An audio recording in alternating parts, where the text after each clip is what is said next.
நாம் எல்லாரும் ஜெபிப்போம். ஜோதி ஜெபம் பண்ணுறியம்மா? ஏசப்பா ஸ்தோத்திரம் ராஜா. அருமையான இந்த புது நாளுக்காய் நன்றியோட ஸ்தோத்தரிக்கிறோம் ராஜா. அப்பா மட்டுமா நீர் எங்களோடு இருந்து எங்களை காத்து வந்தவரே ஸ்தோத்திரம் ராஜா. அநேக தீங்குக்கும் ஆண்டவரே இடரலுக்கும் எங்களை தப்புவித்து எங்களை மட்டும் காத்த தெய்வமே உம்மை ஸ்தோத்தரிக்கிறோம் ராஜா. ஆண்டவரே உம்முடைய கிருபை இரக்கம் எங்கள் வாழ்வில் இருப்பதற்காய் உம்மை நன்றியோட ஸ்தோத்தரிக்கிறோம் ராஜா. ஹல்லேலூயா ஹல்லேலூயா ஹல்லேலூயா. ஆண்டவரே எத்தனையோ கோடான கோடி ஜனங்கள் இந்த உலகத்திலே இருக்கையில் ராஜா எங்களை உம்முடைய நாமத்திலே எங்களை தெரிந்து கொண்டிரே ஸ்தோத்திரமாப்பா. உம்முடைய கிருபை இரக்கம் தந்து எங்கள் பாவங்களை மன்னித்து ஆண்டவரே உம்முடைய பிள்ளைகளாய் எங்களை ஏற்றுக்கொண்டிரே உமக்கு ஸ்தோத்திரம் ராஜா. பரலோகத்தை நோக்கி வாழக்கூடிய ஒரு கிருபை எங்கள் ஒவ்வொருவருக்கும் தந்திரே ஸ்தோத்திரம் ராஜா. உம்முடைய நாமத்திலே எங்கள் எல்லோரையும் கூடி வர செய்திரே உமக்கு ஸ்தோத்திரம் ராஜா. உம்முடைய வார்த்தையை கேட்க எங்களை கூட வைத்திருக்கிறீரே உமக்கு ஸ்தோத்திரமா அப்பா. நீங்க நல்லவரும் உத்தமருமாய் இருக்கிறீர் ராஜா. உம்முடைய இரக்கங்களுக்கு முடிவே இல்லை அப்பா. ஒவ்வொரு நாளும் எங்களுக்கு புதிய புதிய கிருபை தந்து எங்களை தேற்றி வருகிறீர் ராஜா. ஆண்டவரே இப்பொழுதும் ஆண்டவரே உம்மை நோக்கி உம்முடைய தயவுக்காக கெஞ்சுகிறோம் ஆண்டவரே. உம்முடைய வார்த்தைகளை நாங்கள் கேட்கும் பொழுது ஆண்டவரே அதை நாங்கள் ஏற்றுக்கொண்டு உமக்கு கீழ்ப்படிந்து வாழக்கூடிய கிருபை எங்கள் ஒவ்வொருவருக்கும் தாரும் ஆண்டவரே. உம்முடைய சத்தியத்திலும் உம்முடைய கிருபையிலும் நாங்கள் வளர எங்களுக்கு கிருபை தாரும். வந்திருக்கிற பிள்ளைகள் ஒவ்வொருவரும் ஆசீர்வதியும் ஆண்டவரே. அவர்கள் குடும்பங்கள் நீர் ஆசீர்வதியும் ஆண்டவரே. அவர்களுடைய தேவைகளை நீர் சந்தியும் ஆண்டவரே. உம்முடைய வார்த்தை பேச போகிற பிள்ளையை நீர் ஆசீர்வதியும் ஆண்டவரே. இந்த ஜூம் இந்த டெக்னாலஜி எல்லாத்தையும் நீர் பொறுப்பெடுத்துக் கொள்ளும் ஆண்டவரே. எல்லாவற்றும் உமது கரத்தில் ஒப்புக் கொடுக்கிறோம் அப்பா. நீர் மாத்திரம் மகிமைப்படுவீராக. இயேசுவின் நாமத்தில் வேண்டிக் கொள்கிறோம் ஜீவனுள்ள நல்ல பிதாவே. ஆமென் ஆமென். எல்லாருக்கும் ஸ்தோத்திரம். இன்றைக்கு நாம் அந்த எபேசியரிலே இருக்கிற சர்வாயுத வர்க்கம், அந்த சர்வாயுத ஆயுதங்கள், ஒவ்வொரு ஆயுதங்களையும் நம்ம பார்த்து கொண்டு இருக்கும்போது நாம் இன்றைக்கு சத்தியம் என்னும் கச்சை இதை நாம் பார்க்க போகிறோம். இந்த சத்தியம் என்னும் கச்சை என்று பார்க்கும்போது இது ஒரு மிக முக்கியமான ஒரு ஆயுதம். அது வெறும் கச்சை, அதில் என்ன பலன் இருக்கிறது என்று நினைத்தீர்களானால், இப்பொழுது இந்த காலத்தில் நான் சொல்ல வேண்டியதென்றால், இந்த அதிகமான பளு தூக்குகிறவர்கள், அவங்க இந்த வெயிட் லிஃப்டிங் அப்படின்னு சொல்லுவாங்க. அதை தூக்குறவங்க அதிக பளு உள்ள காரியங்களை தூக்கும்போது அவர்கள் ஒரு நல்ல ஒரு திக்கான ஒரு கச்சையை தங்களுடைய இடுப்பிலே கட்டியிருப்பார்கள். அது எதற்கென்றால், அந்த அவ்வளவு பலுவுள்ள காரியத்தை தூக்கும்போது, அதை கையாளும்போது எந்த விதத்திலும் நம்முடைய இடுப்புக்கோ இல்லது முதுகுக்கோ பிரச்சனை வந்துவிடக்கூடாது என்பதற்காக அவர்கள் தூக்குவார்கள். நீங்கள் நல்லா புரிஞ்சுக்கணும். ஒரு பட்டயம், அந்த காலத்தில் போருக்கு செல்லுகிற போர் வீரனுடைய ஒரு பட்டயத்தை நீங்கள் தூக்கி பார்த்தீர்களானால், இல்லை அவர்கள் எடுத்துக்கொண்டு போன அந்த ஷீல்டு, அந்த கேடகம், இதை நீங்கள் தூக்கி பார்த்தீர்களானால் உங்களுக்கு புரியும், அது மிகவும் கனமுள்ளதாக இருக்கும். அதாவது இந்த காலத்தில் சில பேர் நம்மளால் தூக்கவே முடியாது. அது அவ்வளோ வெயிட்டாக இருக்கும். அவர்கள் இந்த மைசூர் மகாராஜாவுடைய பேலஸில் ஒரு மியூசியம் இருக்கும். அந்த மியூசியமில் அந்த ராஜாக்கள் என்னென்ன ஆயுதத்தை பயன்படுத்தினார்கள் என்று வைத்திருப்பார்கள். அதில் சொல்லுவார்கள், ஒரு ஹைதர் அலி என்ற ஒரு ராஜாவுடைய பட்டயத்தை தூக்குவதற்கு, அதை தூக்கு க்ளீன் பண்ணுறதுக்கு 3 ஆளுங்க வேணும் அப்படின்னு சொல்லுவாங்க. ஏன்னா இதெல்லாம் கனமுள்ள எந்திரங்களாக இருந்தது. அதை அந்த போர் வீரர்கள் கையாளக்கூடிய பலத்தை அவர்கள் பெற்றிருந்தார்கள். ஆனால் இந்த மாதிரி கனமுள்ள ஆயுதங்களை அவர்கள் கையாளும் போது அவர்களுக்கு மிகப்பெரிய நல்ல ஸ்ட்ராங்காக ஒரு கச்சை அவர்களுடைய இடுப்பில் கட்டிக்கொள்வது தேவைப்பட்டது. ஏனென்றால் அவர்கள் போர் செய்யும்போது அவர்கள் அந்த ஆயுதங்களை கையாளும் போது இடுப்புக்கும் இது முதுகுக்கும் எந்த பிரச்சனையும் வந்துவிடக்கூடாது என்று அதை பாதுகாப்பதற்காக அந்த கச்சையை கட்டினார்கள். இப்போ இதை சொல்லும்போது நான் எதுக்கு இதை சொல்கிறேன்னா, நம்ம பாட்டு பாடுறதுக்கு முன்னாடி இதை சொல்லிவிடுகிறேன். ஏன் நான் இதை சொல்கிறேன் என்றால், நம்முடைய விசுவாச வாழ்க்கையிலே எதையும் நாம் இழந்து விடலாம். ஆனால் இந்த சத்தியம் என்ற கச்சையை நம்ம இழந்து விடக்கூடாது. இப்போ சத்தியம்னும் போது 2-3 காரியங்கள் இருக்கிறது. ஆனால் அதில் ரொம்ப முக்கியமான உண்மையான காரியத்தை நான் சொல்லிடுறேன். உண்மையான காரியத்தை நான் சொல்லும்போது அது நமக்கு நாமே உண்மையுள்ளவர்களாய் இருப்பது. நம்ம யாருன்னு நமக்கு தெரியணும். நம்ம யாருன்னு நமக்கு தெரிஞ்சு அதற்கு பிறகு கர்த்தர் யார் என்பதை நமக்கு தெரிந்து விட்டதானால் அப்போ என்ன ஆகும்னா, நமக்கு வேண்டிய தாழ்மையும் நமக்கு வேண்டிய கிருபையும் நம்மிடத்தில் வந்துவிடும். இன்றைக்கு நாம் யார் என்று நமக்கு தெரியாமல் நாம் ஏதோ பெரிய பரிசுத்தவான்களாகவும் நிறைய தெரிந்திருக்கிறவர்களாகவும் நம்மை காட்டிக்கொண்டோமானால் தேவனிடத்திலிருந்து ஒரு ஞானத்தையும் ஒரு நல்ல காரியத்தையும் பெற்றுக்கொள்ள இயலாது. ஏனென்றால் நாம் நம்முடைய மனசில் என்ன நினைத்து கொண்டிருக்கிறோம், எனக்கு என்னிடத்தில் எல்லாம் இருக்கிறது, எனக்கு எல்லாம் தெரிந்திருக்கிறது, எனக்கு பரிசுத்தம் எல்லா விதத்திலும் நான் பரிசுத்தமாய் இருக்கிறேன். இந்த எண்ணம் நம்மை விட்டு நீங்க வேண்டும். ஏனென்றால் அது சத்தியம் இல்லை. அதனால் நான் முதல்ல இந்த வசனத்தை தான் வாசிக்கலாம் நினச்சேன். கொலோசியர் 1ஆம் அதிகாரத்தை வாசிக்கலாம் என்று நினைத்தேன். எனக்கு தெரிஞ்சு 1 யோவான் 1ஆம் அதிகாரத்தை எடுத்துக்கொள்வோம். அதில் 5வது வசனத்திலிருந்து 10வது வசனம் வரைக்கும் நான் வாசிக்கிறேன். மிகவும் முக்கியமான வசனம் இது. இதில் போட்டிருக்கிறது, தேவன் ஒளியாயிருக்கிறார், அவரில் எவ்வளவேனும் இருள் இல்லை. இது நாங்கள் அவரிடத்தில் கேட்டு உங்களுக்கு அறிவிக்கிற விசேஷமாய் இருக்கிறது. நம்ம தேவன்னு சொல்லும்போது, அவர் ஒளியாய் இருக்கிறார் என்று சொல்லும்போது, இது ஆவிக்குரிய ஒளியாய் இருக்கிறார். நம்ம நல்லா புரிஞ்சுக்கணும். அவர் சும்மா வெளியில் ஷைனிங்காக இருக்கிறாரு, மகிமையாக இருக்கிறார் இல்லை. அவர் ஆவிக்குரிய விதத்தில் ஒளியாய் இருக்கிறார். அப்படி என்றால் என்ன அர்த்தம் என்றால், அவரிடத்தில் ஒரு ஒளிவு மறைவு இல்லை. அவர் நம்மிடத்தில் பேசும்போது, நம்மிடத்திற்கு நமக்கு சில வசனங்களை கொடுக்கும்போது, எந்த ஒரு ஒளிவு மறைவோடு எந்த ஒரு வஞ்சகத்தோடும் அவர் அதை நம்மிடத்தில் கொடுப்பதில்லை. அவர் சொல்றாருன்னா அது உண்மை, அதை தவிர வேற எதுவும் கிடையாது. நாம் அவரோடே ஐக்கியப்பட்டவர்கள் என்று சொல்லியும் இருளிலே நடக்கிறவர்களாய் இருந்தால் சத்தியத்தின்படி நடவாமல் பொய் சொல்லுகிறவர்களாய் இருப்போம்.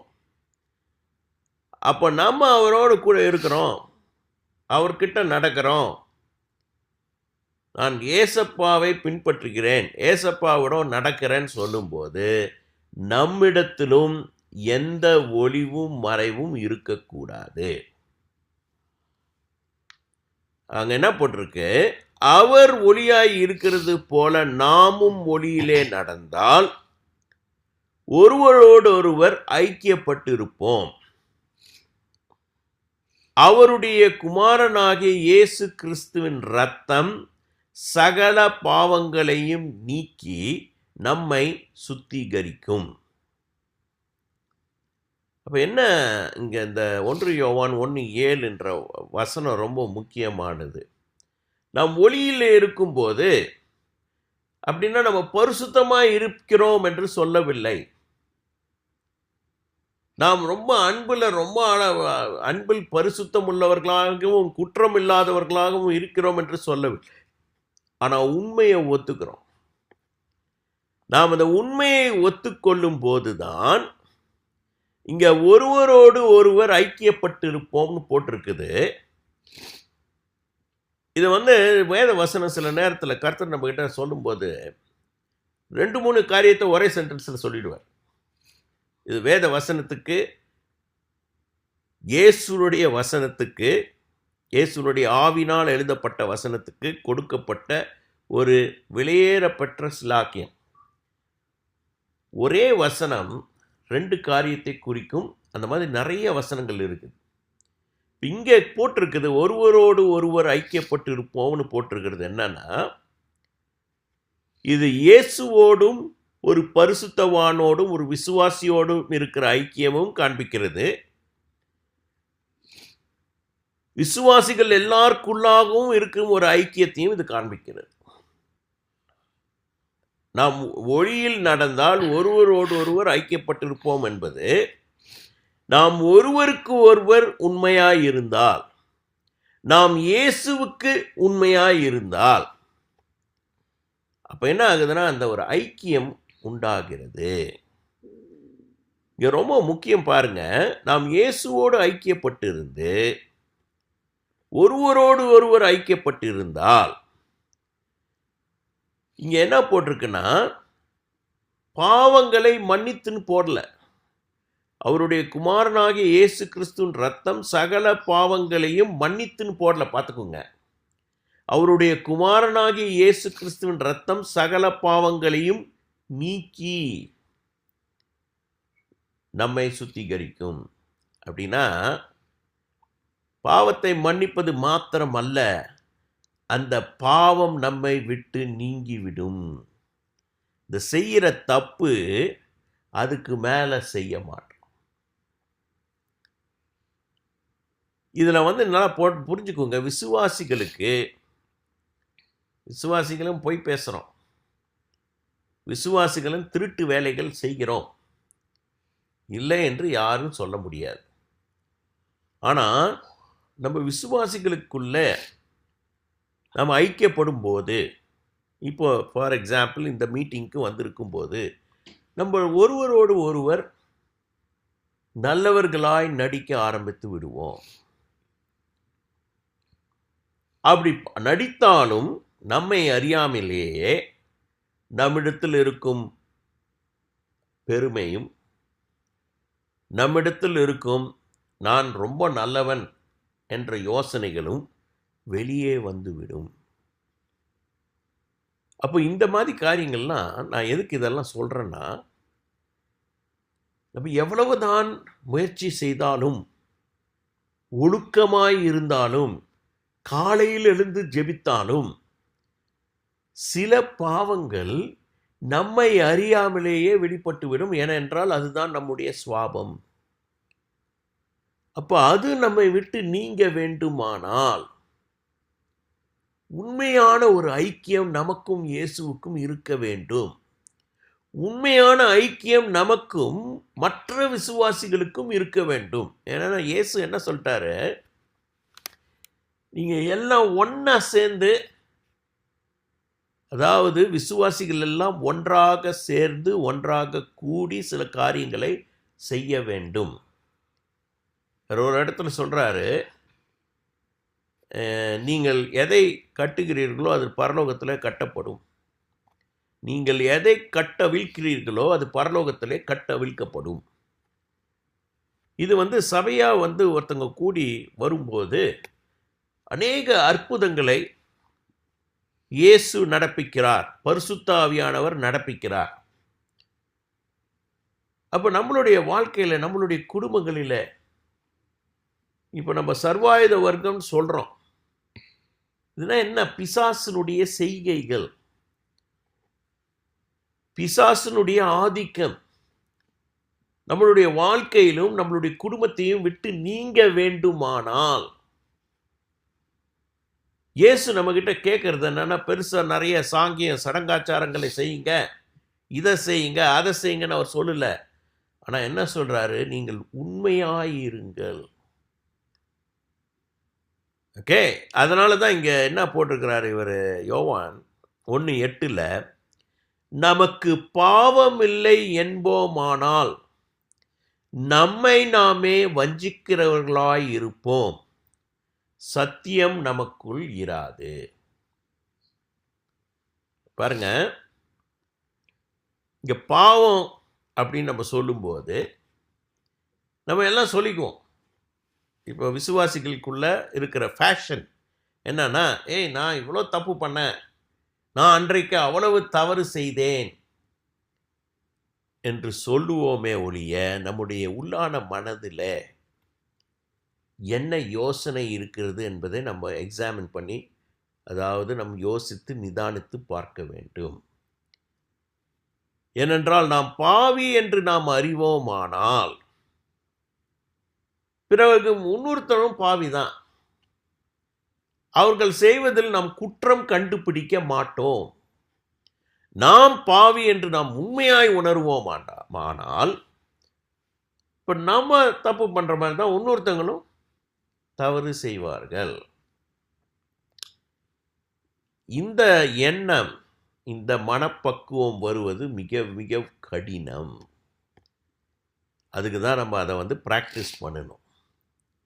ஏனென்றால் இன்றைக்கு நம்மளுடைய இருதயம் என்ன சொல்லுகிறது, நீ ரொம்ப நல்லவன் நல்லவள், ஆனால் இந்த மற்றவர்கள் செய்கிற காரியத்தை பாருங்கள் அப்படின்னு நம்மளுடைய இருதயம் இன்றைக்கு சொல்லி கொண்டிருக்கிறது.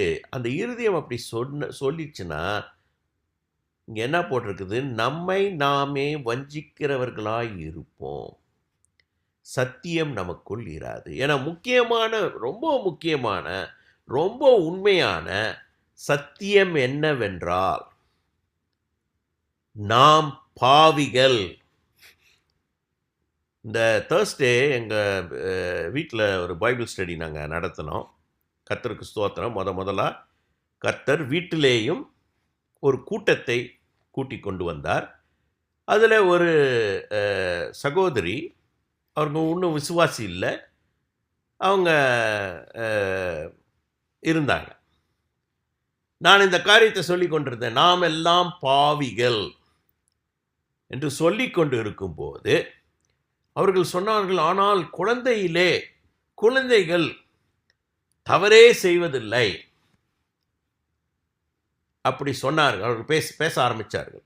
நான் சொன்னேன், நீங்கள் குழந்தைகள் தவறு செய்வதில்லை என்று சொல்லுகிறீர்கள், நாம் எல்லாம் பள்ளிக்கூடத்தில் படித்தோம், அங்கே குழந்தைகள் எப்படிப்பட்ட குழந்தைகளாக இருந்தது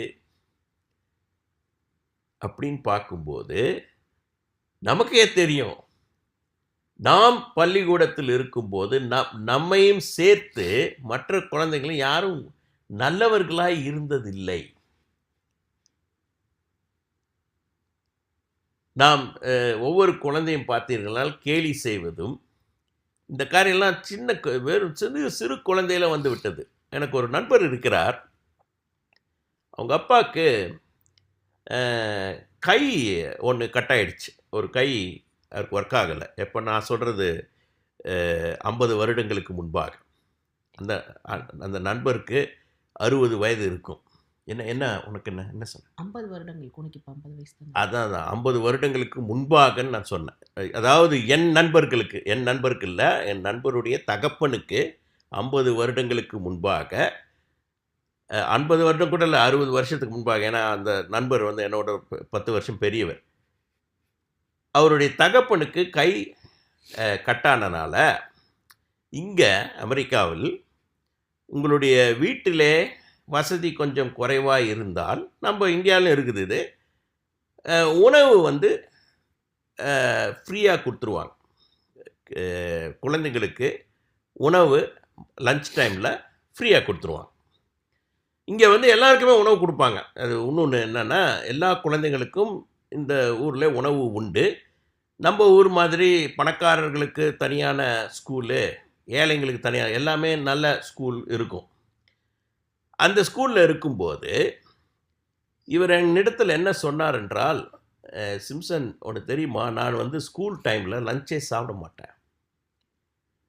ஏனென்றால் நான் கேட்டேன் ஏன் என்று சொல்லும்போது, ஏனென்றால் என்னுடைய ஸ்கூலில் இருக்கிறவங்களுக்கு தெரியும் நான் ஃப்ரீ லஞ்ச் சாப்பிட்றேன். ஏன்னா என்னுடைய தகப்பனுக்கு வேலை செய்ய முடியாது, அதனால் ஃப்ரீ லஞ்ச் சாப்பிட்றேன்னு அவங்களுக்கு தெரியும். அவர்கள் என்னை கேலி செய்வார்கள். நான் சொல்கிறது 5ஆம் கிளாஸ் 6ஆம் கிளாஸ் சொல்லிகிட்ருக்கிறேன். இதை அவர் சொல்லும்போது எனக்கு சிரிப்பு வந்துச்சு. ஏன்னா நமக்கு தெரியும் நம்மளுடைய பிள்ளைகள் எப்படி இருக்கிறாங்க. அதனால் நான் ஃப்ரீ லஞ்சே சாப்பிட மாட்டேன், எப்பொழுதுமே மத்தியானத்தில் உணவு சாப்பிடாம தான் படித்தேன் அப்படின்னு அவர் சொன்னார். அப்போ நான் என்ன சொல்கிறேன்னா, இதெல்லாம் தகப்பன் தாயை இந்த பிள்ளைகளுக்கு சொல்லி தந்தார்களா கேட்டிங்கன்னா சொல்லித்தரல. அவர்களுக்குள்ளாக பாவம் இருந்தது. இதை நான் அந்த சகோதரிக்கு நான் எக்ஸ்பிளைன் பண்ணும்போது அவர்கள் உடனே ஆமாம் என் மகனை நிறைய பேர் தள்ளிட்டாங்க அப்படின்னு பேச ஆரம்பித்தாங்க. அப்போ இதில் என்ன நான் சொல்ல வேண்டியது என்னவென்றால், நாம் நம் தாயின் கர்ப்பத்தில் பிறக்கும் போதே நாம் பாவிகளாக பிறக்கிறோம். தேவன் சொல்லுகிறார், மனுஷனுடைய இருதயமும் அவனுடைய யோசனைகளும் எப்பொழுதுமே அக்கிரமம் நிறைந்ததாய் இருக்கிறது. அவர் இந்த மனுஷர்களுடைய அக்கிரமம் தாங்க முடியாமல் இந்த உலகத்தையே அழித்து விட்டார். வெள்ளத்தினாலே அழித்து நோவா என்ற ஒரே ஒரு பரிசுத்தவானையும் அவனுடைய மனைவியையும் அவனுடைய 3 பிள்ளைகளையும் அந்த பிள்ளைகளுடைய மனைவிகளை மட்டும் காப்பாற்றினார். அதாவது 8 பேரை மாத்திரம் காப்பாற்றினார் என்று வேத வசனம் சொல்லுகிறது. அந்த காப்பாற்றிட்ட பிறகு அவர்கள் தேவனிடத்தில் அவர்கள் தேவனை தொழுது கொள்ளும் போது தேவன் இதை சொல்லுகிறார், இந்த மனுஷனுடைய இருதயம் எப்பொழுதுமே பிறந்ததிலிருந்தே பொல்லாப்பினால் நிறைந்திருக்கிறது, அதனாலே நான் இந்த உலகத்தை அழிக்க மாட்டேன். அந்த வசனத்தை கூட நம்ம படிச்சிடலாம். அழித்திடுவேன், அழிக்க மாட்டேன். நீ இங்கே நடுவில் இங்கே நீ பிரசங்கிக்கிறியா நான் பிரசங்கிக்கிறேன்னா ஜோதி, இது நான் என்ன சொல்கிறது புரியுதா உனக்கு? எப்போ நடந்தது புரியுதா? 6வது அதிகாரம் 6வது அதிகாரத்தில் அழிக்கிறாரு. ஓகே, நான் சொல்கிறேன், இந்த வசனத்தை சொல்கிறேன், படிங்க.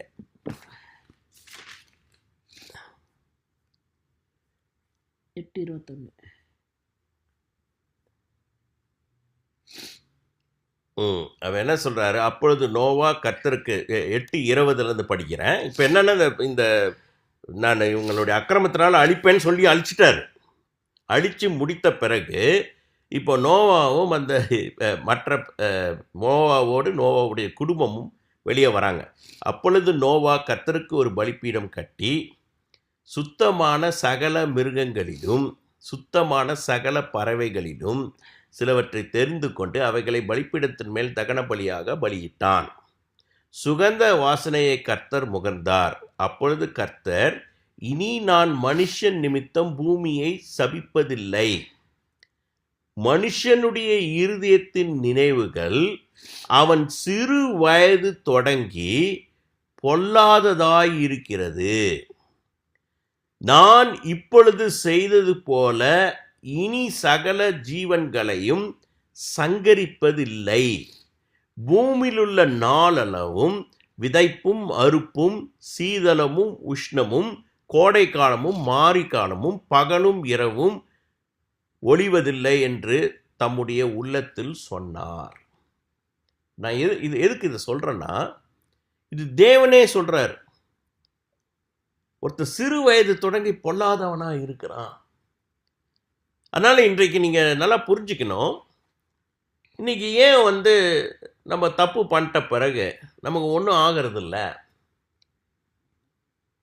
தேவன் ஒன்றும் செய்யறதில்ல, நம்ம தப்பு பண்ணிட்டோம் அப்படின்னு பார்த்தீங்கன்னா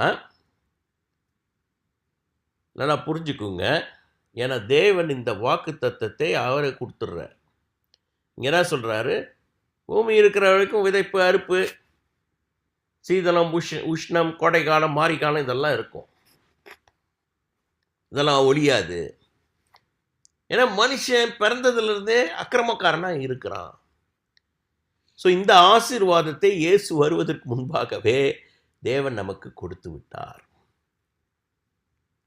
ஆனால் அவருக்கு தெரிஞ்ச சத்தியம் நமக்கு தெரியணும். ஸோ அன்னைக்கு அழிப்பேன்னு சொன்னார், இன்னைக்கு அழிக்க மாட்டேன்ட்டார்.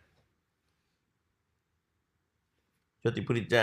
ஓகே, நீ எந்த அர்த்தத்தில் அழிப்பேன்னு சொன்ன? ஃபஸ்ட்டு இதில் ரைட்டா?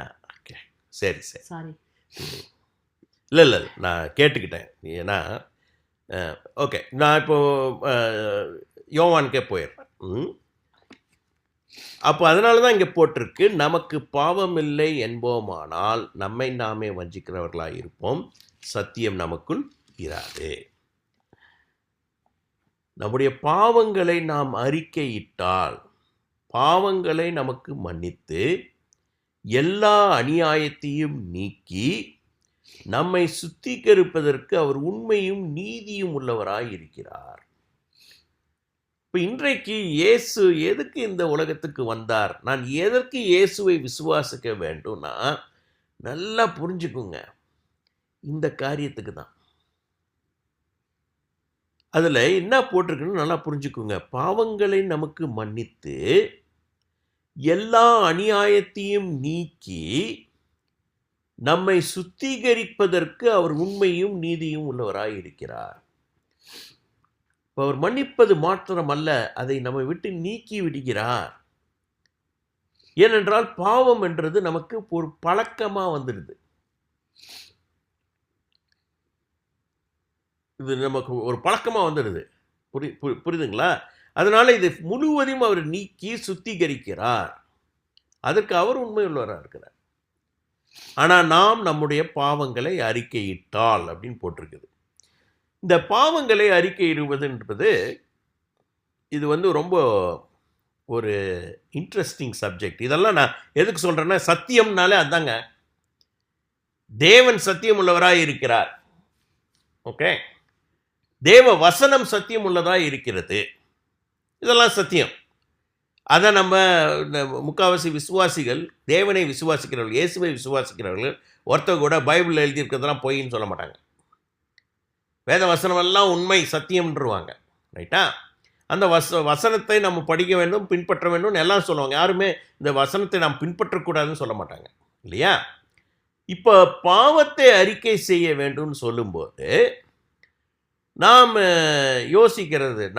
யோசிக்கிற பாவத்தை அறிக்கை செய்வது என்று சொல்லும்போது நம்ம என்ன யோசிப்போம்னா, அது நல்ல யோசனை தான், தவறான யோசனை என்று நான் சொல்ல மாட்டேன். நாம் ஜெபத்தில் இருக்கும்போது நாம் தேவனிடத்திற்கு போய் துதிப்பதற்கு முன்பாக, ஸ்தோத்தரிப்பதற்கு முன்பாக நாம் தேவனிடத்தில், ஆண்டவரே நான் செய்த தவறெல்லாம் மன்னிங்க, என்ன சுத்திகரிங்கன்னு கேட்கறது தப்பே கிடையாது. நம்ம எல்லாம் கேட்குறோம். இது கேட்பது ரொம்ப ரொம்ப முக்கியம். நான் திருப்பி சொல்லிடுறேன். இந்த மீட்டிங்க்கு வருவதற்கு முன்பாக எப்பொழுதுமே முதல்ல நான் ஜெபம் பண்ணுறது, ஆண்டவரே நான் தவறு செஞ்ச எல்லா தவறையும் எனக்கு மன்னிச்சிடுங்க. ஏன் நான் அதை ஜெபிக்கிறேன்னா, ஏன்னா நான் பண்ணுற தவறில்ல, நான் இங்கே வசனத்தை தவறாக சொல்லிவிட்டு அப்புறம் கேட்குற உங்களுக்கு அது பிரயோஜனம் இல்லாமல் போகக்கூடாது. அதனால் நான் அவரிடத்தில் முதல்ல கேட்குறது, என்ன மன்னிச்சிடுங்க, என்ன சுத்திகரிச்சிடுங்க. ஏன்னா உம்முடைய பிள்ளைகள் உம்முடைய வசனத்தை கேட்கணும். அது உம்முடைய வசனமாக இருக்கணும், உம்முடைய ஆவிலிருந்து வருகிற வசனமாக இருக்கணும்னு முதல்ல அதுதான் பண்ணுவேன். அதே மாதிரி நீங்கள் எப்போ வேணாலும் பண்ணலாம், அதில் தவறு கிடையாது. ஆனால் ஒரு நல்ல வசனம் நம்ம புரிஞ்சுக்கணும், அவர் நம்முடைய இருதயத்தை சீர்தூக்கி பார்க்கிறார். அந்த தேவனுடைய ஆவி இந்த உலகத்தில் நம்முடைய இருதயத்தை சீர்தூக்கி பார்க்கிற ஆவியாக இருக்கிறது.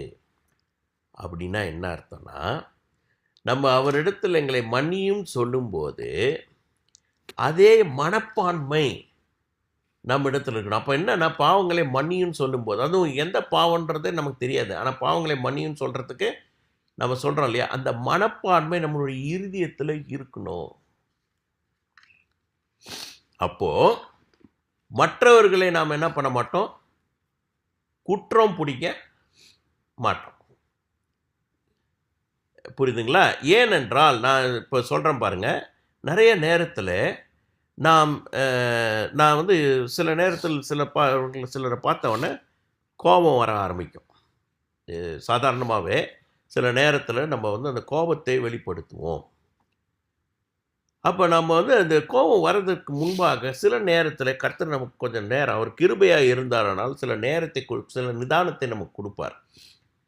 அப்புறம் அந்த கோபம் கொஞ்சம் தணிஞ்ச பிறகு கொஞ்சம் யோசித்து பார்க்கும்போது அப்போ தான் புரியும், நாம் நிறைய காரியத்தை புரிந்து கொள்ளவில்லை. அவர்கள் மற்றவர்கள் செய்தது எதனால் அப்படி செய்தார்கள் அப்படின்னு நம்மளால் புரிந்து கொள்ள முடியல. அதனால் அதுக்கப்புறம் மனஸ்தாபப்படுவோம். சில நேரத்தில் சொல்லுவோம், என்ன இவ்வளோ அநியாயம் பண்ணிட்டாங்கன்னா, ஆனால் நீங்கள் அப்புறமா பார்த்தீங்கன்னா அவர்கள் ஏன் அந்த காரியத்தை செய்தார்கள் என்பதற்கு ஒரு நல்ல விளக்கத்தை ஆண்டவர் நமக்கு கொடுப்பார். அப்போ நம்ம என்ன யோசிப்போம்னா, அட நம்ம கூட இப்படிலாம் தப்பு பண்ணுறோம்ல, அந்த மாதிரி தான் அவங்க பண்ணியிருக்காங்க. அந்த நிலைமையில் அவங்க இருக்கிறனால, அந்த நிலைமையில் அதனால் அவர்கள் மேல் நமக்கு ஒரு அன்பும் ஒரு மனஸ்தாபமும் வர ஆரம்பிக்கும். அதனால தான் ரொம்ப முக்கியம், நம்முடைய பாவத்தை நாம் அறிக்கை செய்வது, நம்முடைய இருதயத்திலே எப்பொழுதும் அந்த மனப்பான்மை இருக்க வேண்டும். நாம் போய் தேவனிடத்தில் அறிக்கை செய்வது மாத்திரமல்ல, ரெண்டாவது நல்லா புரிஞ்சுக்குங்க, சில வேளைகளிலே நாம் தவறு செய்து விடுவோம். இப்போ ஜோதி என்ன சொன்னான்னா, நான் வந்து அதுக்கு முன்னாடி இருக்க வசனத்தை யோசிச்சுட்டு இருந்தேன். ஓகே, அப்போது வந்து எனக்கு என்னென்னா, நான் இந்த வசனத்தை இவர்களுக்கு கொடுக்க வேண்டும்ன்றதுல நீ பேசுகிறியா நான் பேசட்டுமா அப்படின்ற. ஆனால் இன்றைக்கி என்னென்னா, அவளுக்கு வந்து ஜோதிக்கு வந்துட்டு நீங்கள்லாம் ஜெபிக்க வேண்டியதுன்னா கோல்டு இருக்குது, நிறைய கோல்டு இருக்குது இப்போது. அதனால் கஷ்டம். இப்போ இந்த மீட்டிங் நடத்துவதற்காக அநேக ப்ரிப்பரேஷன் அவள் செய்யணும். நான் பாட்டுக்கு நேற்று நைட்டு மீட்டிங் முடிச்சுட்டே படுத்து தூங்கிடுவேன்.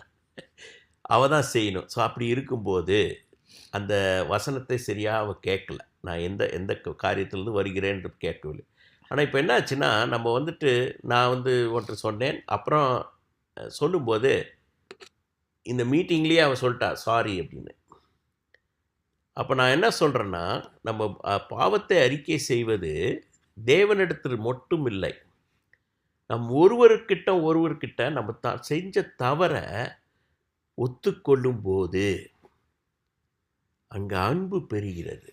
அந்த அன்பு பெருகிறது சும்மா நம்மக்கிட்ட மட்டும் அன்பு பெருகலை, ஆண்டவரும் அதை நோக்கி பார்க்கிறார். அப்பொழுது அங்கே வந்து ஒரு அற்புதத்தை நடப்பிக்கிறார். இதெல்லாம் எதுக்கு நான் சொல்கிறேன்னா, நாம் ஒருவருக்கொருவர் உண்மையுள்ளவர்களாக இருக்கும்போது, ஒன்றாய் இருக்கும்போது, இயேசுவோடு கூட நாம் ஒன்றாய் இருக்கும்போது, இயேசு சொல்லுகிறார், நீங்கள் எதை கேட்டாலும் என் சித்தத்தின்படி எதை கேட்டாலும் நான் செய்வேன். அது அவ்வளவு பவரோடு இருக்குது. நான் ஒன்றும் பாட்டே பாடல. ஏன்னா இந்த சத்தியத்தின்படி நாம் இருந்தோமானால் நமக்கு வந்து நம்ம ஒருவரோடு ஒருவர் ஐக்கியமாக இருக்கும்போது கர்த்தர் பெரிய காரியங்களை நம்முடைய வாழ்க்கையிலே செய்வார். நான் ரொம்ப நாளைக்கு முன்பாக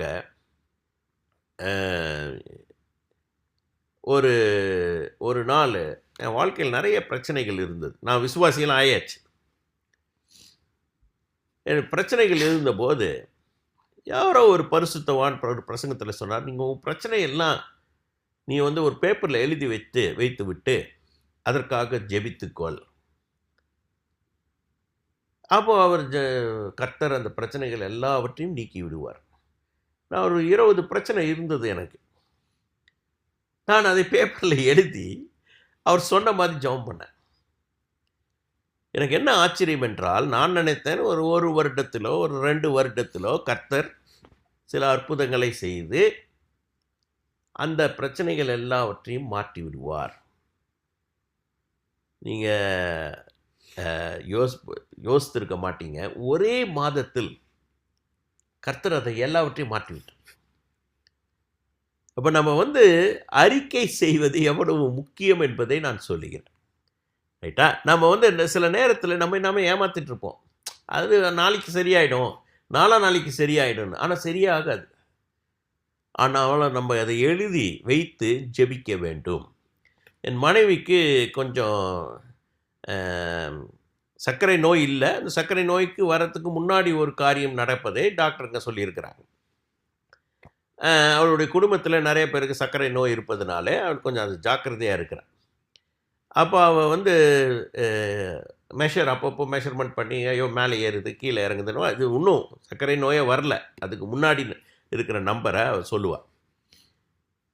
ஒரு நாள் நான் சொன்னேன், ஏன்னா அவனுக்கு ஒரு பழக்கம் இருக்குது. என்னன்னா, இப்படி போனவொடனே கொஞ்சம் நொறுக்கு தீனி இப்படி சாப்பிட்றது, திருப்பி அப்படி போனவொடனே கொஞ்சம் சாப்பிட்றது, இப்படின்ற பழக்கம் அவளுக்கு இருக்கும்போது நான் என்ன சொன்னேன்னா, நீ டயட்டெல்லாம் இருக்கிற, ஆனால் இந்த மற்ற பழக்கம் இருக்கிறதுனால அந்த பழக்கத்தை எழுது, ஒரு நோட் புக்கில் எழுதி அது மேலே ஒரு கிராஸ் போட்டு, ஒரு முடிந்ததுன்னு போட்டு ஜெபம் பண்ணிட்டு அப்படின்னு சொன்னேன். ஏனென்றால் இது கர்த்தர் அதை பார்க்கும்போது, நம்ம அந்த அறிக்கை செய்யும்போது, இது பாருங்கள், இது ரொம்ப சின்ன விஷயம், சாப்பிட்றது நடுவில் போய் நிற்குது. ஆனால் நீங்கள் நல்லா புரிஞ்சுக்கிட்டிங்கன்னா, நமக்கு நோய் வரும்போது, நமக்கு பிரச்சனை வரும்போது நாம் எப்படி சுவிசேஷத்தை சொல்ல முடியும்? அதனால் சில வேளையில் நம்மளுடைய உடம்பை நாம் பாதுகாத்து கொள்வது முக்கியம். ஸோ இதெல்லாம் நான் எதற்கு சொல்லுகிறேன் என்றால், நாம் பாவம் செய்யவில்லை என்போமானால் நாம் அவரை பொய்யராக்கிடுறோம்.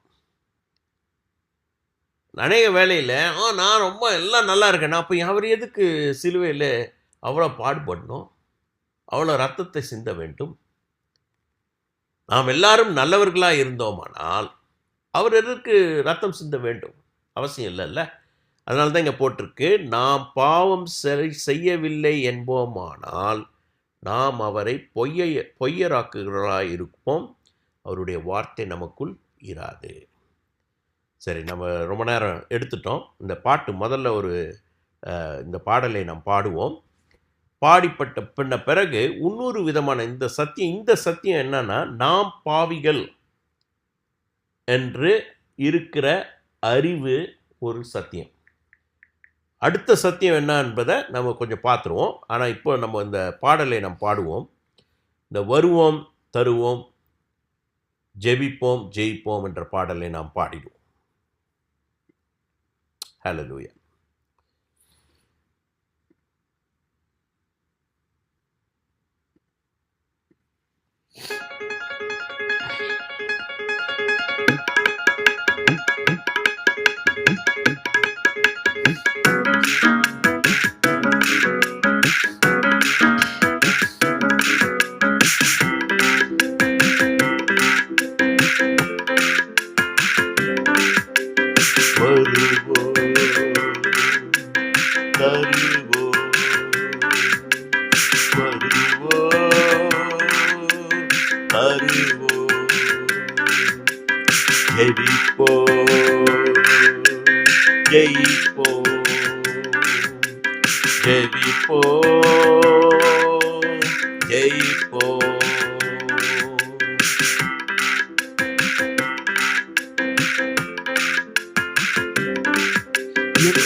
வாழ்க்கையை மாற்றிற்று உம்வார்த்தை, என்னை நீதிமானாக்கிற்று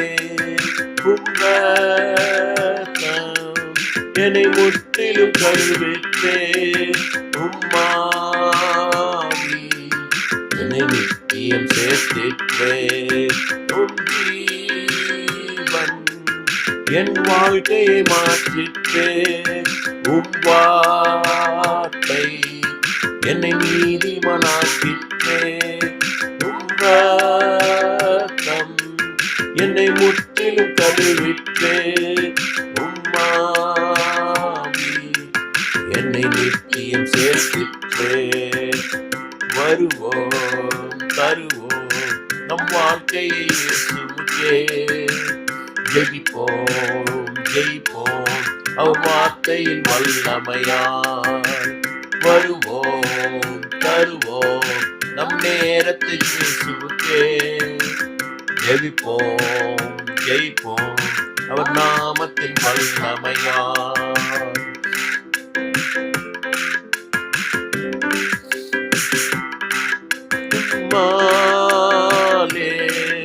ஒரு சேனைக்குள் பாய்வேனே, உம் கரத்தால் தண்ணீரிலும் நடப்பேனே. உம்மாவி ஜீவ ஊற்றாய் மாறிடுமே என் உள்ளே, அது நதியாய் ஓடிடுமே. உம்மாவே ஒரு சேனைக்கு பாய்வேனே, உம் கரத்தால் தண்ணீரிலும் நடப்பேனே. உம்மாவி ஜீவ ஊற்றாய் மாறிடுமே என் உள்ளே, அது நதியாய் ஓடிடுமே. வருவோம் தருவோம் நம் வாழ்க்கையை இயேசுவுக்கே. ஜெயிப்போம் அவர் வார்த்தையின் வல்லமையால். வருவோம் தருவோம் நம் நேரத்தை இயேசுவுக்கே. ஜெயிப்போம் அவர் நாமத்தின் வல்லமையால்.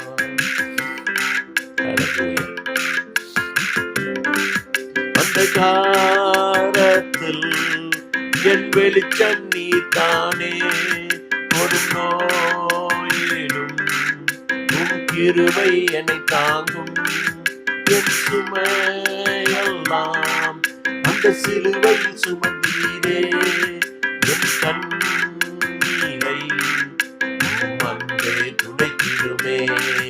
அந்த காலத்தில் என் வெளிச்சம் நீ தானே, ஒரு நோயிலும் உன் கிருபை என்னை தாங்கும். என் சுமையெல்லாம் அந்த சிலுவையில் சுமந்தீரே, என் கண்ணீரை உம் அன்பே துடைத்திடுமே. வருவோம் தருவோம் நம் வாழ்க்கையை இயேசுவுக்கே. ஜெயிப்போம் அவர் வார்த்தையின் வல்லமையால். வருவோம் தருவோம் நம் நேரத்தை இயேசுவுக்கே. ஜெயிப்போம் அவர் நாமத்தின் வல்லமையால். வருவோம் தருவோம்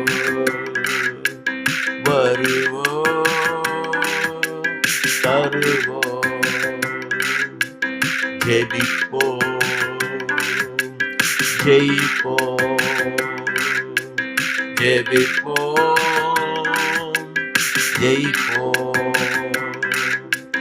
வருவோம் தருவோம். ஜெயிப்போம் வருவோம் தருவோம். ஜெயிப்போம் வருவோம் தருவோம். ஜெயிப்போம் வருவோம் தருவோம். ஜெயிப்போம்.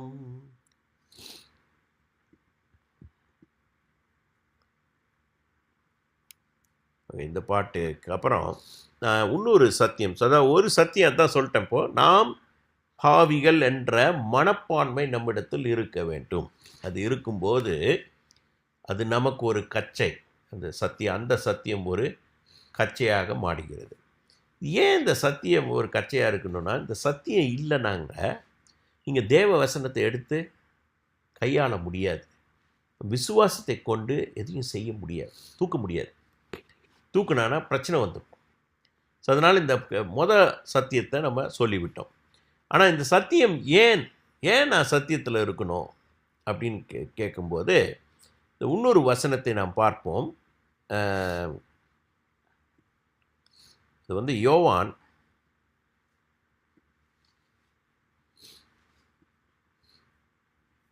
18ஆம் அதிகாரம்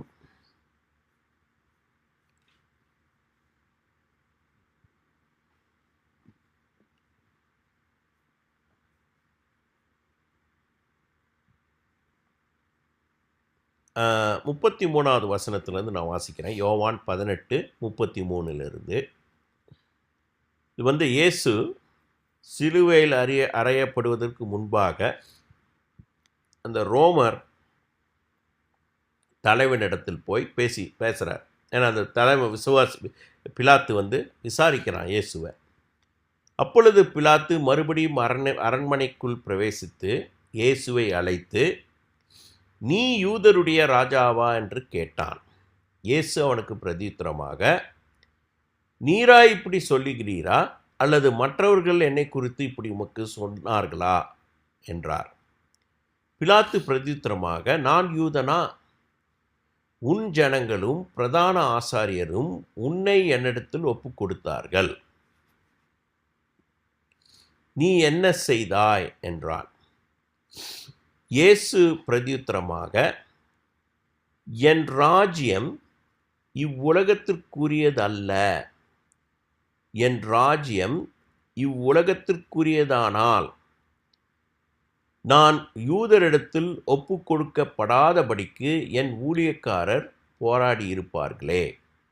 இப்படி இருக்க என் ராஜ்யம் இவ்விடத்திற்குரியதல்ல என்றார்.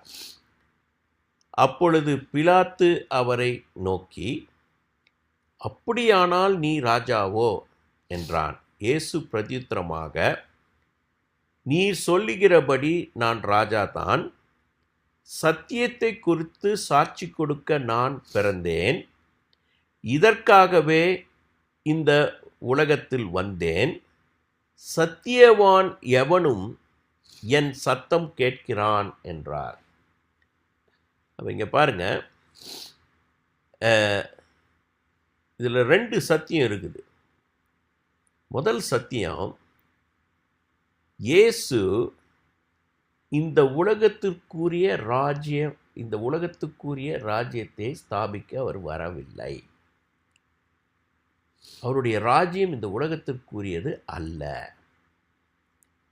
சில வேளையில் நாம் தவறாக புரிந்து கொள்கிறோம்.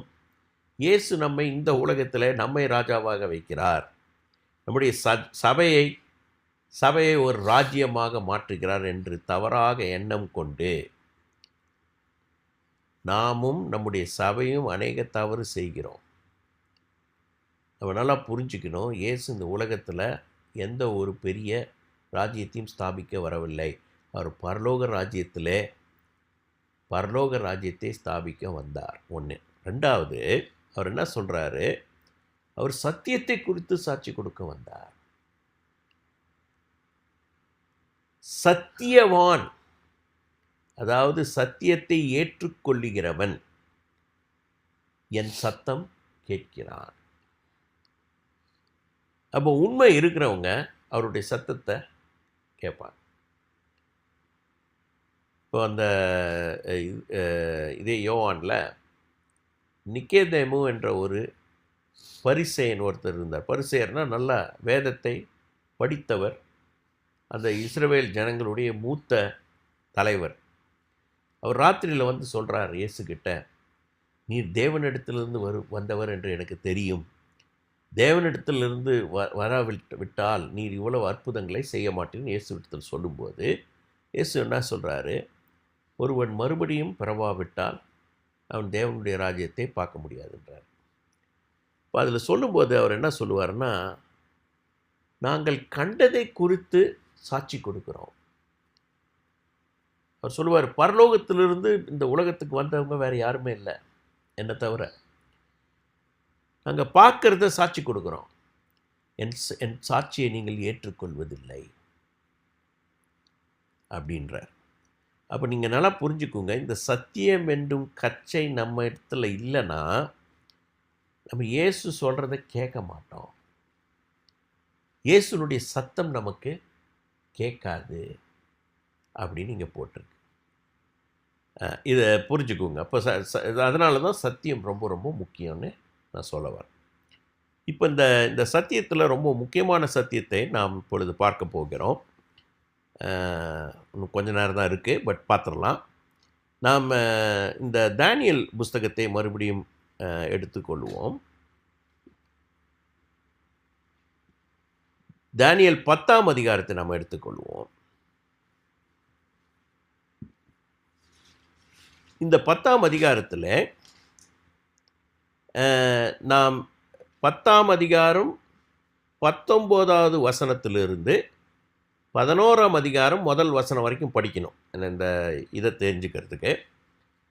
இதை படிக்கிறதுக்கு முன்னாடி நான் சொல்லிடுறேன், நாம் இது ரொம்ப நாளாக பார்த்துட்ருக்குறோம். நம்ம இந்த தானியேலுக்கு சில சத்தியம் வெளிப்பட வேண்டும் என்று தானியேல் தன்னை தாழ்த்தும் போது ஒரு தேவ தூதன் தானியேலுக்கு வந்து சில காரியங்களை வெளிப்படுத்துகிறார்.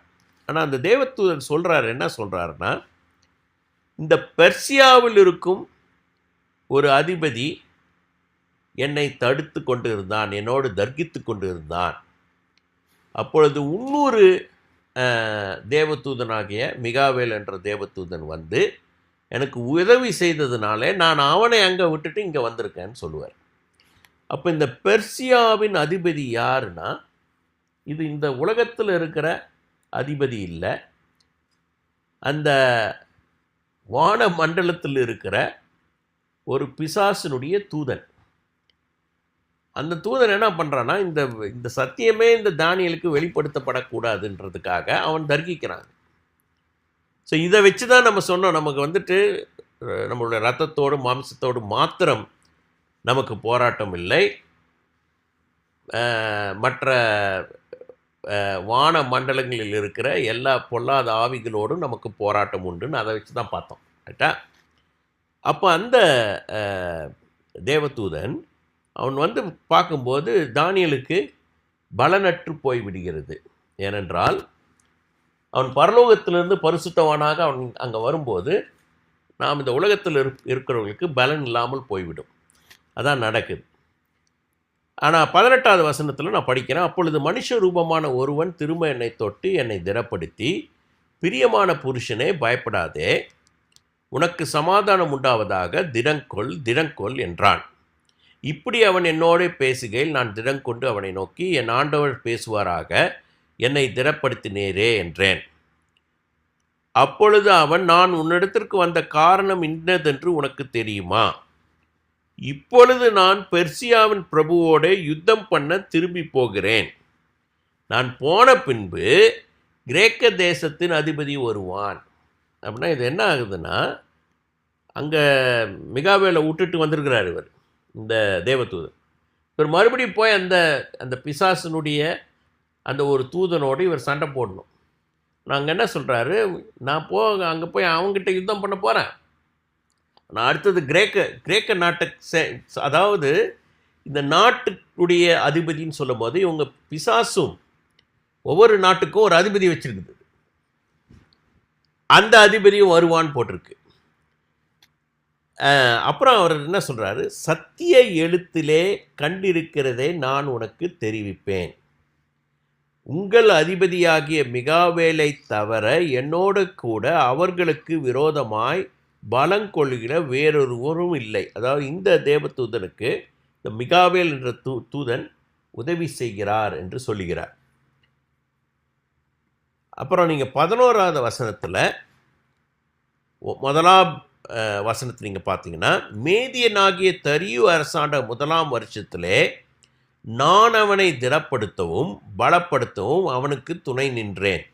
அப்படின்னா இந்த தேவதூதர் மிகாவேலுக்கு அவனை பலப்படுத்துறதுக்கும் திடப்படுத்துறதுக்கும் அவர் துணை நின்றார்ன்றது தான் அந்த சென்டென்ஸ் முடியல. அது இங்கே தான் முடியுது, 11:1 முடியுது. அப்போ இதில் நான் என்ன சொல்லுவேன் என்றால், இந்த தேவ தூதர்கள் இவர்கள் தேவ தூதர்களாய் இருந்தாலும், தேவ தூதர்களுக்கு ஏற்ற அதிகாரமும் வல்லமையும் இருந்தாலும், இவர்கள் பரலோகத்திலே பிசாசோடு போராடுகிற ஒரு போராட்டம் நடந்து கொண்டு இருக்கிறது என்பது தான் இந்த தானியேல் 10ஆம் அதிகாரம் நமக்கு வெளிப்படுத்துகிறது. அதுக்கப்புறம் தான் நம்ம எபேசியர் 6வது அதிகாரத்தில் நம் தேவனுடைய சர்வாயுத வர்க்கத்தை தரித்து கொள்ள வேண்டும் என்று படித்து கொண்டிருக்கிறோம். புரிஞ்சுதுங்களா? இப்போ நான் என்ன சொல்ல வரேன்னா, இந்த தேவதூதனுடைய உருவம் எப்படிப்பட்ட உருவம் என்று நாம் படிக்கும்போது, தானியேல் போட்டிருக்குது, 5ஆம் அதிகாரத்தில் போட்டிருக்கு, என் கண்களை ஏறெடுக்கையில் சணல் வஸ்திரம் தரித்த தமது அறையில் உப்பாசின் தங்க கச்சையை கட்டி கொண்டிருக்கிற ஒரு புருஷனை கண்டேன். அவருடைய சரீரம் படிகை பச்சை போலவும், அவருடைய முகம் மின்னலின் பிரகாசத்தைப் போலவும், அவருடைய கண்கள் எரிகிற தீபங்களைப் போலவும், அவருடைய புயங்களும் அவருடைய கால்களும் துளக்கப்பட்ட வெண்கல நிறத்தைப் போலவும், அவருடைய வார்த்தைகளின் சத்தம் ஜனக்கூட்டத்தின் ஆரவாரத்தைப் போலவும் இருந்தது. தானியேல் இந்த தரிசனத்தில் ஒரு மனுஷனை பார்க்குறாரு. அவருக்கு அவருடைய என்ன ட்ரெஸ் போட்டிருந்தார், அவர் கண் எப்படி இருந்துச்சு, அவர் முகம் எப்படி இருந்துச்சு, அவருடைய புயங்களும் கால்களும் எப்படி இருந்துச்சுன்றதை இங்கே வர்ணித்து சொல்லியிருக்கிறார். இப்போ இது ஒரு தேவதூதனுக்கு இருக்கிற இந்த வர்ணனையை இவர் சொல்லியிருக்கிறார். நீங்கள் வெளிப்படுத்தல் புஸ்தகத்தில் 1ஆம் அதிகாரத்தில் நீங்கள் பார்க்கும்போது இயேசு எப்படி இருந்தார், இதெல்லாம் தரிசனத்தில் வருது. ஓகே, இது ஆவிக்குரிய காரியங்கள். இந்த தரிசனத்தில் அவர் இயேசு எப்படி காணப்பட்டார் அப்படின்னு நாங்கள் பார்க்கும்போது, வெளிப்படுத்தல் புஸ்தகம் 1ஆம் அதிகாரம் 13ஆம் வசனத்தில் நீங்கள் பாருங்கள். அந்த 7 குத்து விளக்குகளின் மத்தியிலே நிலையங்கி தரித்து மார்பருகே பொற்கச்சை கட்டியிருந்த மனுஷகுமாரனுக்கு ஒப்பானவரை கண்டேன். அவருடைய சிரசும் மயிரும் வெண்பஞ்சை போலவும் உறைந்த மலையைப் போலவும் வெண்மையாயிருந்தது. அவருடைய கண்கள் அக்னி ஜுவாலையைப் போல் இருந்தது. அவருடைய பாதங்கள் உலைக்களத்தில் காய்த்த பிரகாசமான வெண்கலம் போல் இருந்தது. அவருடைய சத்தம் பெருவெள்ளத்து இரைச்சலை போல் இருந்தது அப்படின்னு போட்டிருக்கா. அப்போ இங்கே பார்க்கும்போது ஏறக்குறைய அந்த தானியேலை பார்த்த தேவதூதனுடைய உருவமாக தான் இயேசு இருக்கிறாரு. ஆனால் அவர்கிட்ட சில காரியங்கள் டிஃப்ரெண்ட்டாக இருக்குது. ஒன்று, அவர் சிரசும் மயரும் வெண்பஞ்சை போலவும் உறைந்த மலையைப் போலவும் வெண்மையாக இருந்ததுன்னு போட்டிருக்கு. அது என்னன்னா அவருடைய இயேசுனுடைய முதிர்ச்சியை காண்பிக்குது. 2வது, நீங்கள் 16வது வசனத்தை பார்த்தீங்கன்னா, தமது வலது கரத்தில் 7 நட்சத்திரங்களை ஏந்தி கொண்டிருந்தார். அவர் வாயிலிருந்து இருபுறமும் கருக்குள்ள பட்டயம் புறப்பட்டது. அவருடைய முகம் வல்லமையாய் பிரகாசிக்கிற சூரியனை போல் இருந்தது அப்படின்னு போட்டிருக்கு. இப்போ இந்த அவருடைய வாயிலிருந்து இருபுறமும் கருக்குள்ள பட்டயம் புறப்பட்டதுன்னா, இயேசு தேவனுடைய வார்த்தையாய் இருப்பதினாலே தேவனுடைய வார்த்தை அவர் மூலமாய் வெளிப்படுகிறது. அதனால தான் அது அங்கே போட்டிருக்கு. இப்போ இதில் நான் என்ன சொல்ல வருகிறேன் என்றால், பரலோகத்தில் இருக்கிறவர்களுடைய சாயல் இயேசுனுடைய சாயலுக்கு ஒத்ததாய் இருக்கிறது. அதான் முக்கியமான சத்தியம். பரலோகத்தில் இருக்கிறவர்களுடைய சாயல் எல்லாம் இயேசுவுக்கு ஒப்பான சாயலாக இருப்பதினாலே தான் அவர்கள் பரலோகத்திலே அவர்களால் அந்த தேவதூதர்களால் தேவனை சேவிக்க முடிகிறது. அப்போ நான் என்ன சொல்கிறேன்னா, நாம் எல்லாம் என்ன புரிந்து கொள்ள வேண்டுமானால், நாம் மனுஷர்களாய் இருந்து அவரிடத்தில் பாவ மன்னிப்பை பெற்றுக்கொண்டு அவரால் பரிசுத்தவான்களாக்கப்பட்டு கொண்டிருக்கும் இந்த வேளையில் நாமும் இயேசுனுடைய அந்த இயேசுவை போல அவருடைய அந்த இமேஜுக்கு என்ன மற்ற அவருடைய சாயலுக்கு ஒப்பாக நம்முடைய சாயல் மாற வேண்டும். நீங்கள் யோவானில் நம்ம மறுபடியும் படிப்போம். அவரை இப்பொழுது நாம் எப்படி இருப்போம்னு நமக்கு தெரியாது. அவரை பார்க்கும்போது அவரை போலே நாம் இருப்போம் என்று அறிவோம். அதனால தான் நம்மை சுத்திகரிக்க வேண்டும்னு யோவான் சொல்லுவார். அப்போ நான் என்ன சொல்ல வருகிறேன் என்றால், இன்னொரு முக்கியமான சத்தியம் என்னவென்றால், எந்தெந்த இடத்துல நாம் இயேசுனுடைய சாயலுக்கு ஒப்பான சாயலிலே மாறுகிறோமோ, அங்கங்க நமக்கு பரலோகத்தின் வல்லமை கொடுக்கப்படுகிறது. அப்போ அவருடைய சாயலை நாம் தரித்து கொள்வதில் முக்கியமாக இருக்கணும். இந்த சாயலை நாம் மரித்த பிறகு, இல்லை அவர் வந்த பிறகு நாம் தரிப்போம் என்பதில்லை. அந்த சாயலை இயேசுனுடைய சாயலை தரித்து கொள்வதற்காகத்தான் நாம் இயேசுவை விசுவாசித்த பிறகு நமக்கும் பரிசுத்த ஆவியானவர் கொடுக்கப்பட்டது. ஏன்னா அவர் பரிசுத்த ஆவியானவர் உள்ள வரும்போது அவர் நம்மை மாற்றுவார். அவர் இயேசுனுடைய சாயலுக்கு ஒப்பாக நம்மை மாற்றுவார் என்பதற்காக கொடுக்கப்பட்டது என்பதை நாம் பார்க்கிறோம். அதுக்கு ஒரே ஒரு வசனத்தை சொல்லிட்டு நம்ம ப்ரே பண்ணிடலாம். ரோமர் 8வது அதிகாரம் 29வது வசனம் நான் வாசிக்கிறேன்.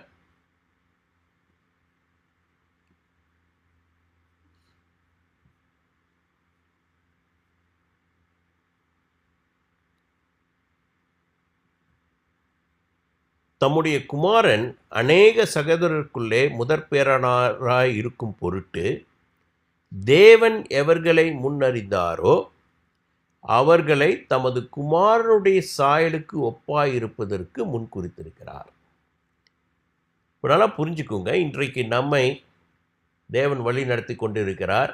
நம்ம வாழ்க்கையில் அநேக சேலஞ்சஸை ஃபேஸ் பண்ணிட்டுருக்கிறோம். ஆனால் தேவன் நம்ம எதற்கு முன்குறித்திருக்கிறார் அப்படின்னு பார்க்கும்போது, அவருடைய குமாரனுடைய சாயலுக்கு ஒப்பாய் இருப்பதற்கு முன்குறித்திருக்கிறார் அப்படி நீங்கள் போட்டிருக்கு.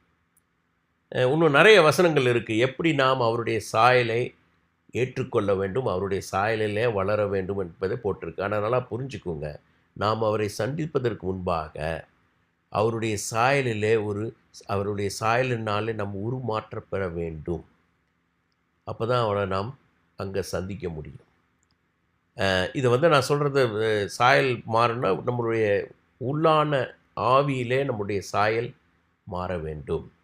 இயேசுவை போல் நாம் பேச வேண்டும், இயேசுவை போல மன்னிக்க வேண்டும், இயேசுவை போல பொறுமை நமக்கு வேண்டும், இயேசுவை போல தேவனுடைய சித்தத்தை நாம் நிறைவேற்றக்கூடிய ஒரு வைராக்கியம் நமக்கு வேண்டும் என்று நான் சொல்லுகிறேன். டைம் ஆகிடுச்சு, நான் ஜாம் பண்ணிடுறேன். உங்களை நேசிக்கிற நல்ல பிதாவே, இந்த அருமையான வேலைக்காக நன்றியோடு துதிக்கிறோம், சோத்தரிக்கிறோம் ராஜா. ஆண்டவரே, இந்த வேலையில் இந்த சத்தியம் என்னும் கச்சை எவ்வளவு முக்கியமானது என்று பார்க்க நீர் கிருபை கொடுத்தீர். அதற்காக உமக்கு நன்றி. எங்களை குடும்பமாக, உம்முடைய குடும்பமாக ஒன்று கூட்டி உம்முடைய வசனத்தை நாங்கள் பேசவும், உம்மை துதித்து பாடவும் நீர் கிருபை கொடுத்ததுக்காக நன்றியோடு துதிக்கிறேன், சோத்தரிக்கிறேன். இந்த வேளையில் ஆண்டவரே, இந்த வசனத்தை கேட்க வந்த ஒவ்வொருவரையும் நீர் ஆசீர்வதித்து, அவர்களுடைய குடும்பத்தை நீர் ஆசீர்வதித்து, அவர்களை பலப்படுத்தி, அவர்களுடைய தேவைகளெல்லாம் நீர் சந்தித்து, அவர்களுடைய நோய்களை எல்லாம் நீர் குணமாக்கி நீர் கிரியை செய்ய வேண்டுமா ஜெபிக்கிறேன். ஆண்டவரே, இந்த நேரத்தில் எங்களுக்கு நீர் கிருபை கொடுத்ததுக்காகவும், இங்கே குடும்பமாக நாங்கள் கூட நீர் கிருபை கொடுத்ததுக்காக நன்றி. இன்னும் ஆண்டவரே, உம்முடைய வருகை வரைக்கும் நாங்கள் இன்னும் உண்மையுள்ளவர்களாய் மாறி, இன்னும் உம்முடைய சாயலிலே உருமாறி உம்முடைய நாமத்தை நாங்கள் மகிமைப்படுத்த வேண்டும்.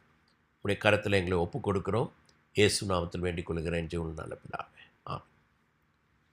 எல்லாருக்கும் நன்றி. நாம் அடுத்த வாரம் பார்ப்போம்.